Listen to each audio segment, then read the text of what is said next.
The soft rustle of autumn leaves danced across the cobbled paths of Willow Creek Park as the golden sun sank behind tall, glassy buildings.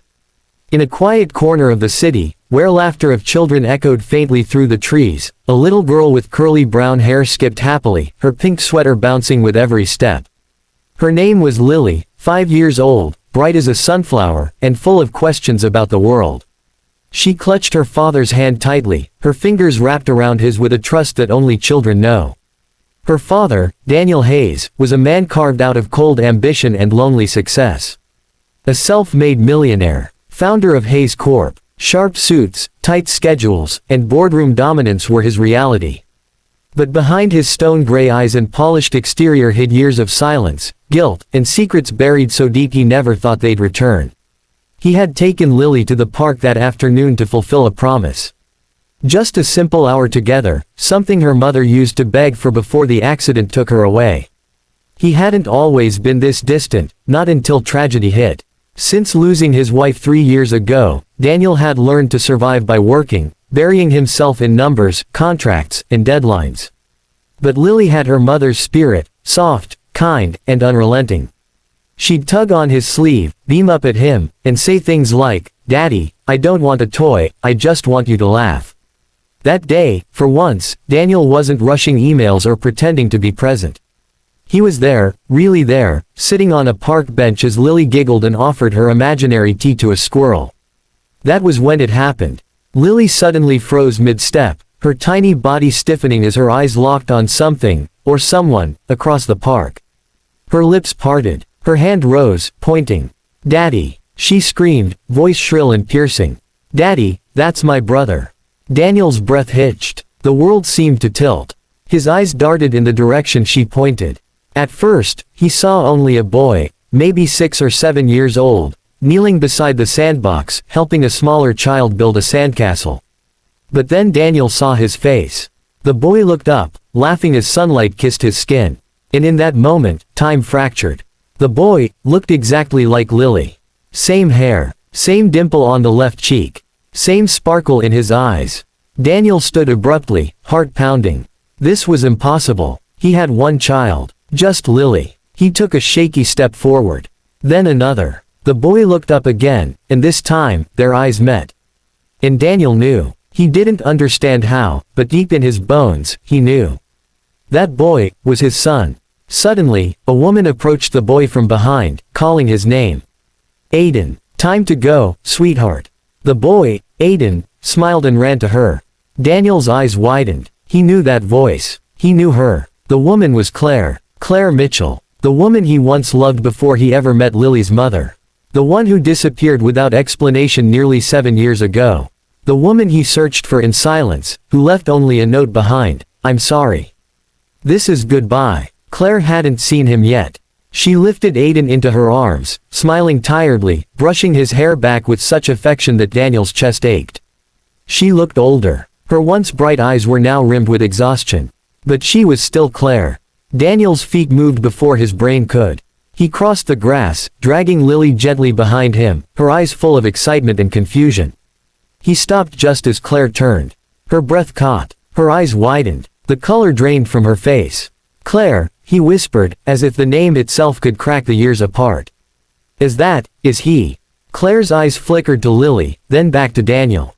She opened her mouth, but no words came. Aiden stared up at the tall man with a curious tilt of his head, clinging to his mother's shoulder.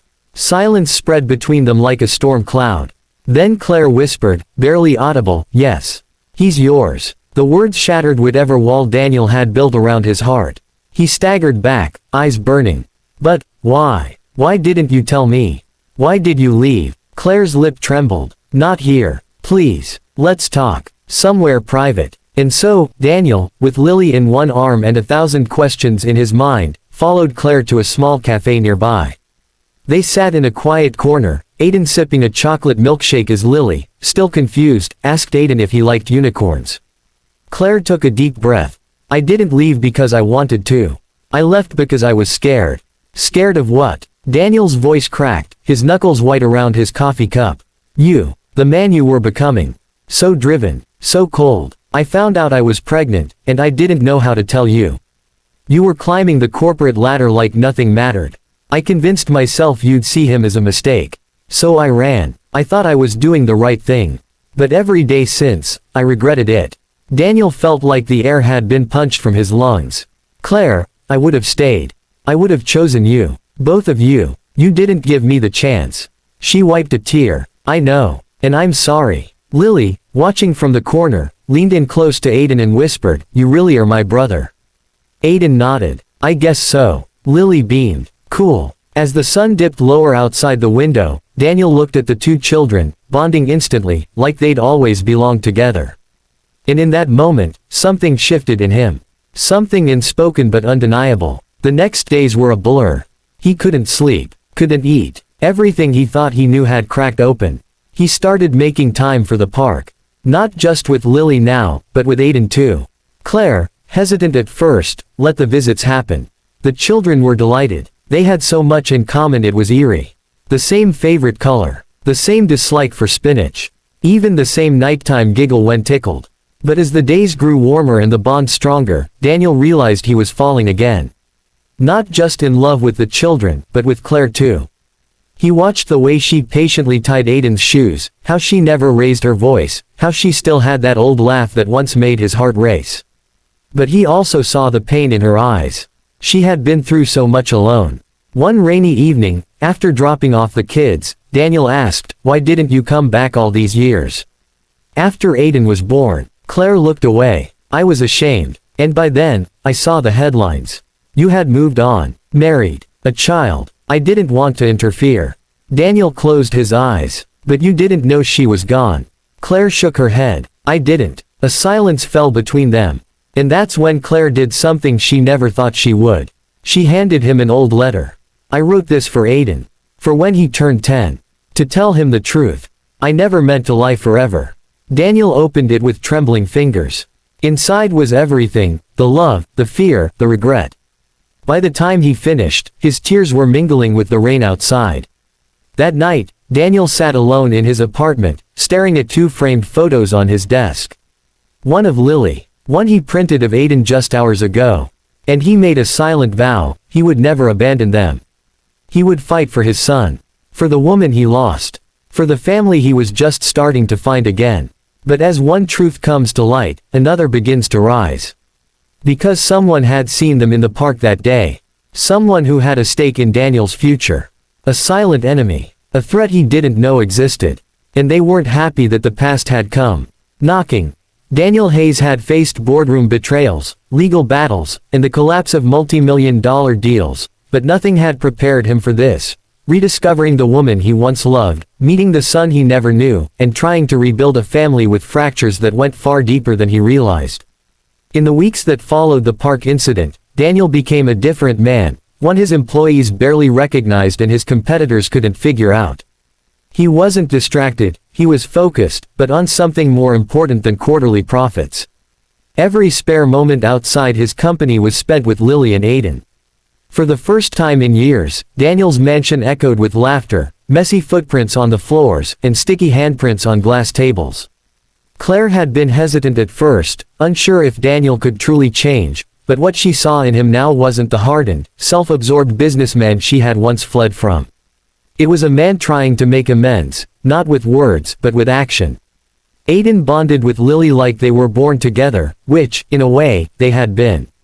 Siblings, half in blood, whole in heart. Daniel tried to shield them from the media storm that followed after a tabloid journalist caught a blurry photo of Daniel and Claire holding hands outside a children's bookstore. Headlines screamed, "Reclusive millionaire seen with mystery woman and boy, secret family." It spread like wildfire, threatening to unravel everything Daniel had just begun to build. But Claire remained calm through the chaos. "Let them talk," she said softly. "We know what's real." Daniel wanted to believe that. But just as he began to dream about a future together again, the past came clawing back through a single phone call. It was after midnight when his phone buzzed. He answered groggily. "Daniel Hayes." The voice was unfamiliar, clipped, and precise. "You might want to look into who's really raising your son." "What?" Daniel sat upright. "Who is this?" "I'm someone who knows more than Claire ever told you." The line went dead. Daniel barely slept. The next morning, instead of heading to the office, he drove to Claire's small apartment, his heart pounding with confusion. She welcomed him in with a warm smile, pouring him coffee like she always did now. Aiden and Lily were giggling in the other room, coloring cardboard castles with markers. "Claire," he said quietly, "is there something you haven't told me?" "About Aiden's birth." She froze. Her knuckles went white around her cup. "Why do you ask?" He told her about the call. The voice. The warning. Claire's shoulders slumped. "I was hoping we could forget that part." "What part?" She took a deep breath. "When I left you, I wasn't just scared. I was pressured. Someone didn't want us together. Someone powerful." Daniel blinked. "Who?" "Your father." Silence fell like an avalanche. "My father's dead," he said slowly. "Has been for years." Claire nodded. "But before he died, he found out about me. About the pregnancy. He came to see me. Told me that if I didn't leave quietly, he'd destroy you. Said your entire future was on the line, that he had influence, connections, and money. He made me choose." Daniel felt cold wash over him. His father had always been a hard man, one who believed love made men weak. But to blackmail the woman he loved into vanishing. "He paid me," Claire continued. "Enough to start over. He made me sign a contract. That's why I disappeared." Daniel stood up, pacing. "That's monstrous." Claire nodded, tears glistening in her eyes. "I never wanted the money. I just didn't want to ruin you." Daniel clenched his fists. "He's gone now. He can't hurt us." Claire looked uncertain. "Are you sure?" Over the next few days, strange things began to happen. Daniel's company servers were breached. His board members received anonymous tips about hidden scandals in his past. And most chilling of all, Claire received a letter with no return address. Secrets don't stay buried forever. Someone was still watching. Daniel hired a private investigator, a man named Reed, sharp-eyed and loyal. Within a week, Reed uncovered something stunning. The man making the threats was not his father. It was Victor Stanton, a rival billionaire who had once tried to buy Hayes Corp. And failed. Stanton had invested in Daniel's downfall for years, waiting for the right scandal to pounce. And now, he had won. Stanton had discovered the secret child and was preparing to expose it in the dirtiest way possible, by filing for custody of Aiden using forged documents and a claim that Daniel had abandoned his responsibilities for years. If he succeeded, Aiden could be taken from both Claire and Daniel. It was a cruel, calculated move. But Daniel wasn't the same man he used to be. He wouldn't run. He wouldn't hide. And he definitely wouldn't lose his son. So he fought. He gathered his legal team, the best in the state, and launched a countersuit against Stanton. Claire, terrified but standing tall, gave sworn testimony. She even handed over the old contract she'd signed under pressure, one that revealed Daniel's father's illegal coercion. The courtroom was a battlefield. For weeks, the family's private pain was dragged into the spotlight. Headlines flipped again. Corporate tyrant's hidden child caught in billionaire feud. But then, something extraordinary happened. Aiden, barely 7, asked to speak in court. "I want to be with my sister," he said boldly, gripping the microphone. "And my mom. And my dad too. I just got him back." Even the coldest hearts in the room softened. The judge, an older woman with kind eyes, deliberated for 3 days. And finally, she ruled in their favor. Daniel Hayes is hereby recognized as the legal father of Aiden Mitchell Hayes. Sole custody remains with Claire Mitchell, with full shared visitation and joint parental rights granted to Mr. Hayes. The court finds all outside claims by Victor Stanton to be fraudulent and malicious. Daniel didn't cry. The wedding was small. Not because they couldn't afford something lavish, but because Daniel and Claire had learned that the most valuable things in life weren't measured by glitter, diamonds, or extravagance. They were measured by laughter at the breakfast table, late-night talks about fears and dreams, and tiny arms wrapping around your neck in the middle of the night whispering, "I love you, Daddy."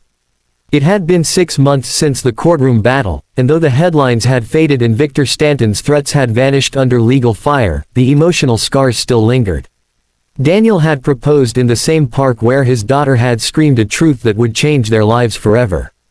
Now, as he stood at the altar, holding Claire's hand while Lily and Aiden threw petals in chaotic joy, he felt something he hadn't known for years: peace.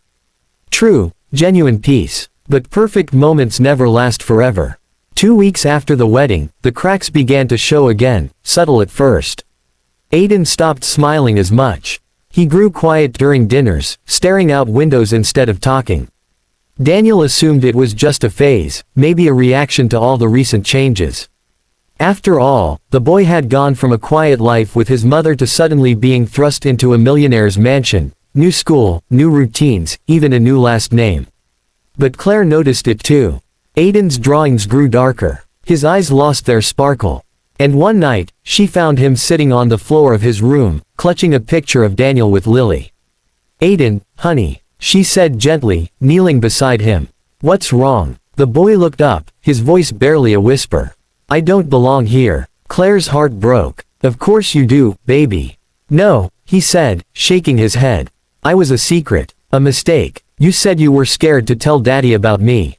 That's why you left. So I wasn't supposed to be here." Tears pooled in Claire's eyes. She had never imagined her son carrying that weight in his little heart.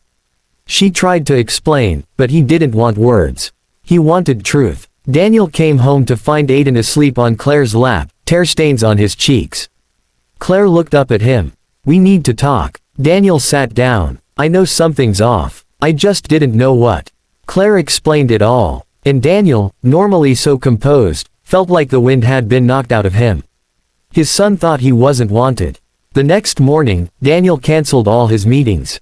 He took Aiden on a surprise trip, just the two of them. No mansion, no driver, no assistants. They rented an old pickup truck and drove out of the city into the mountains. Stopping at gas stations, eating burgers, telling stories, building a tent. That night, under a blanket of stars, Daniel looked at his son and said something he had never said out loud before. "When your mom told me about you, it felt like the universe gave me a second chance. I was selfish back then, Aiden. I didn't know how to love people without hurting them. But the day you and Lily held hands in that park, I realized I didn't need to be perfect. I just needed to show up. And I will. Every day. For you." Aiden looked at his father, his voice shaking. "But why didn't you find me?" "I didn't know you existed," Daniel said honestly. "But now I do. And I'll spend the rest of my life making sure you never doubt how much I love you." Aiden nodded slowly. "Okay. I don't want to be a mistake." "You're not a mistake," Daniel whispered, pulling him into a hug. "You're my miracle." When they returned home, something shifted. Aiden smiled again. Lily welcomed him back like a knight returning from battle. Claire saw the way Daniel carried their son through the door, like he was the most important thing in the world. And in that moment, all the broken pieces began to heal. But life, with its unpredictable edges, wasn't done yet. One day, Daniel received a letter from a woman named Marissa Bell. It arrived with no return address and no postage mark, hand-delivered to his front gate. The letter said one thing. "You think you've learned the truth, but you haven't.